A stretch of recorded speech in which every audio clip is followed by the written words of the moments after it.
You know, I thought I'd have a Space Marine video out by now, but I also just haven't had time to myself. Like an extended period of time.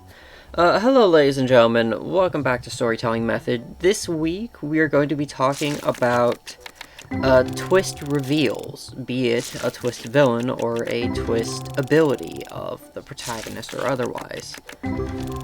Starting with what they are, how you can hint at them, and then how you can incorporate them to your story. Alright? Let's begin.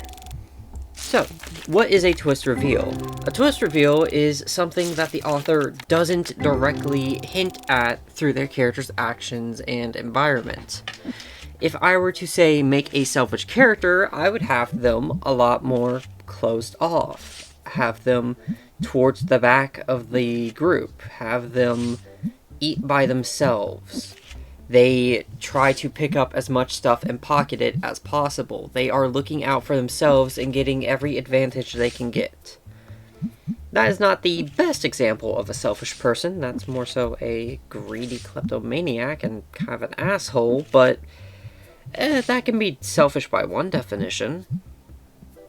And besides that, that's just an example I'm going with. In the case of a twist villain or something of that sort, the hints are a lot more dispersed. Usually in the world building itself, considering the twist villain is not present at the time. Usually in the actions of others around the subject.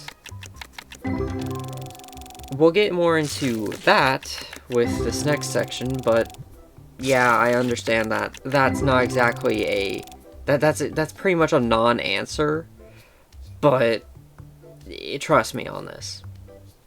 Now, we're going to go into twist villains first. Let us take example of Legend of Zelda Echoes of Wisdom, the one Zelda game where you play as Zelda. Shocking, right? But at the very beginning of the game, we have the classic Legend of Zelda trope of Link versus Ganon with Zelda in the background. This is of course to build up that something is different, with the Void taking both Ganon and Link, but it's also the start of something is wrong. At the very beginning, we can mainly just assume that it's Ganon doing Ganon things. He stabs Trident down, and suddenly this Void appears to consume everything. But we also hear that they've been forming all over the place. Ganon's been busy, I guess. Then the entire royal court gets taken by a rift and replaced with imposters, Among Us reference here. They imprison Zelda, the Legend of Zelda Link to the Past trope continues on this map, and we escape to begin the quest, finding that we can make echoes with the help of Tri. Over the course of the game, we encounter more imposters in the form of Lord Jabu and the advisor to the Gerudo. And when we face Ganon again, we end up Tri ends up telling us, I should say, we don't realize anything, that the Ganon we face is an echo. Now, I can't tell you whether or not the one at the beginning of the game was, but the fact that this one's an echo begs the question who made it. Now, obviously, as well, we can assume Ganon. But this game is not an ordinary Zelda game, given that we play as Zelda. So, with a extraordinary Zelda game comes an extraordinary villain. And after the fight, when we free the king and all of that, we end up meeting our new villain almost immediately. Null, the embodiment of the Void. Someone who has been capturing the Tri, and, well, we don't learn about his backstory immediately then. We just see big dark monster that is probably the culprit to everything and matches the coloration of the rifts. So, very obvious association with that. I believe later on we would be learning about, oh, he's in fact an imprisoned primordial being who wants to destroy everything that is created. No big deal. I've only gotten, like, past the first of the goddess trials after the reveal.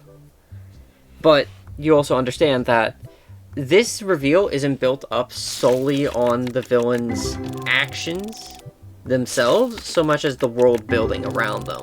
The echoes being the imposters basically just being Null's echoes. The fact that the void rifts are appearing everywhere.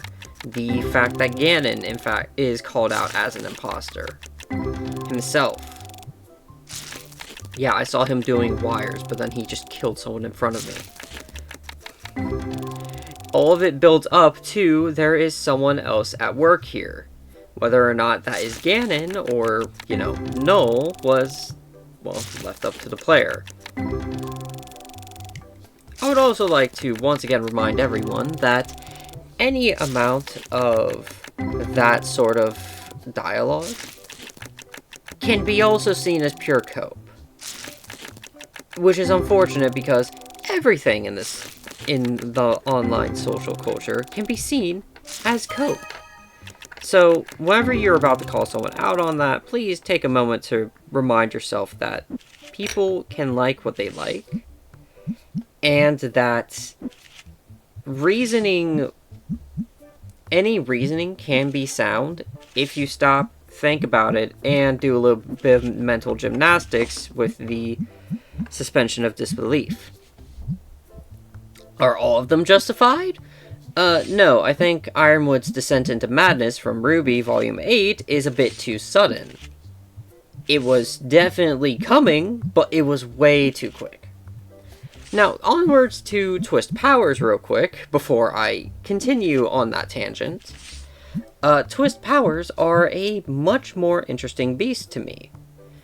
This example is going to be not exactly a preset story, but let us assume we have 3 kids that go into a snowy, spooky forest at night, or at the very least at sunset, to camp the night for some dumb town trial of theirs. The folk story of kids disappearing in the woods during Winter's Eve or something like that. Little do they know that there's a Wendigo in those woods, and that's the reason kids disappear. Now, kids 1 and 2 are very normal. They're just fucking dipshits. Kid 3, on the other hand, well, while they're setting up camp, the other 2 turn their backs for a second to go look for a shiny rock to try and strike the fire, only for Kid 3 to light it. And light it very well. It's practically at full blaze already. The Wendigo, later on in the night, as they're around the fire, lurks in the very background and seems to shy away when it sees Kid 3. Whenever they go to actually sleep, the other 2 end up just fucking huddling around the third because they are exceptionally warm despite the cold climate. All in all, to reveal at the very point where the Wendigo tries to strike that Kid 3 is in fact a pyrokinetic, someone who can call up and use fire with their mind. Now, part 1, very, very obvious thing, but, I mean, we have no inkling of something is wrong yet. Honestly, it's probably best that you make the most obvious hint the first in this particular case. But something so mundane that no one questions it. Hint 2, the Wendigo shies off. You could take this as stalking behavior, but the fact that they are shying off at Kid 3 should mean something. And once again, I would like to ask all of you, please think critically about what you consume. And of course, part 3, the exceptionally warm thing, are they fevered? Or is something going on? All of it the first and last revolve around heat. And the third revolves around something that the Wendigo doesn't like. Fire. Well, that's at the very least a very, very popular weakness of it in media. Whether or not it actually is in the folklore is not something I'm entirely familiar with. But, as you can see, all of it is based around fire in one way or another, heat in one way or another. And that is what you need to keep in mind. Whenever you want to do a twist power that the protagonist or someone has, you should be hinting at it through very like things. In the case of, say, a mermaid. And this is tying into the how you end up using this in a thing. Let's say we have a reverse Little Mermaid. You are going to have her live near a body of water, be very uncomfortable, very far inland. You're going to give her a trident to hunt spearfish with. She can hold her breath unnaturally long underwater, but still needs air. In order to throw off she is, in fact, just otherworldly. She's exceptional, but not something inhuman. Then, of course, whatever you want, whatever mystical bullshit you want happens, and oh my god, her tail is out. I totally didn't read, like, the Volume 12 Deluxe Edition thing of Berserk recently, and I'm thinking about that mermaid girl. In terms of how you incorporate a twist villain, you're going to want to hint at them, like, throughout the story. In the case of, say, a party member, the quest giver themselves is the villain, in fact. You would have them be the one to give out the quest, and have them very knowledgeable about the things that are going on here. Most of that can be brushed off as they're the quest giver. Of course they know a lot about this. Of course, that also begs the question of their involvement, which then can lead whoever, the reader, your protagonist, down the rabbit hole to discover, oh, they were the source of all this all along. Probably from reading some mining records or whatever, like, whatever logs that exist wherever you're going that indicate, hey, this person was in fact our overseer of this project and they sacrificed all of us. In the case of a twist villain who is not part of the party, but in fact on the villain's team, let us take a Grand Vizier of some royal court, okay? Now, Jafar already has this trope on lockdown, as far as viziers go, but the party goes up against the king. They spend most of the story going up against them, and the vizier stands in their way. He is a supposed secondary antagonist, but at the end, the king ends up withering away. Whatever enchantment the vizier put on him breaks, and the vizier calls up a magic storm or something, hinting that the vizier has a lot of controlling magic throughout the story would end up paying off with the fact that the king is controlled. The vizier is not the secondary antagonist, but in fact the primary one all along. He is just acting as a front line instead of staying behind everything and making the king seem like, the main villain here. Regardless of how you want to do it, the thing that you need to keep in mind, and as I have basically said throughout, you need to make it known. Hans from Frozen? No. Absolutely not. He tried to grab out for Anna, I believe, a couple times, and tried to stop her, things from happening so that he could, in fact, succeed the throne here. But the payoff was, they did not make it obvious enough. They did not give us enough hints in this particular case. Meanwhile, Enrique Rivera, he is, in fact, a phenomenal twist villain, as I'm sure you've probably seen in a bunch of our videos. I will give you sources at the end of this. But he is not hinted at until we meet him, and we see in his behaviors that he is not entirely who he says.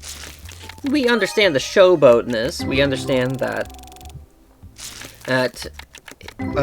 his Coco's great-grandfather is died, but we also don't know who they are exactly.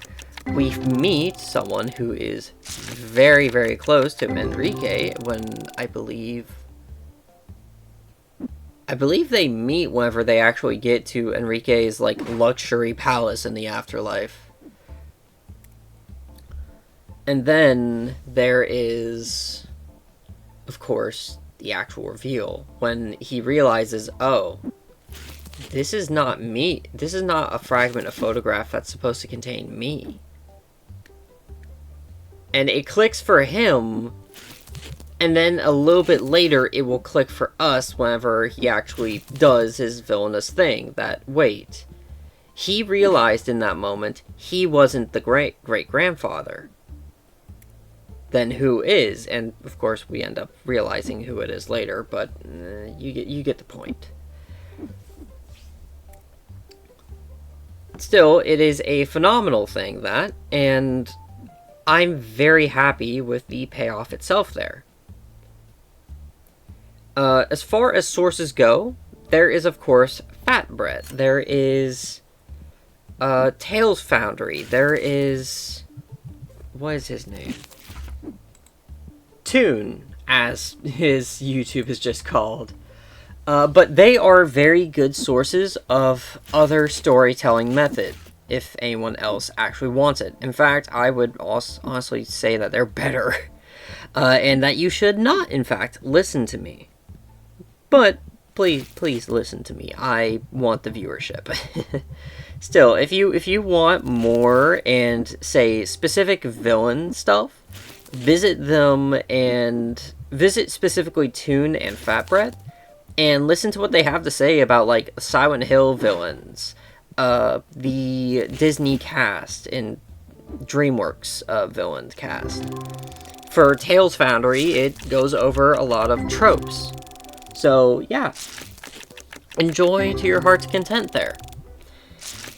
Anyways, I've been Highland Prison River. I will see you all next time.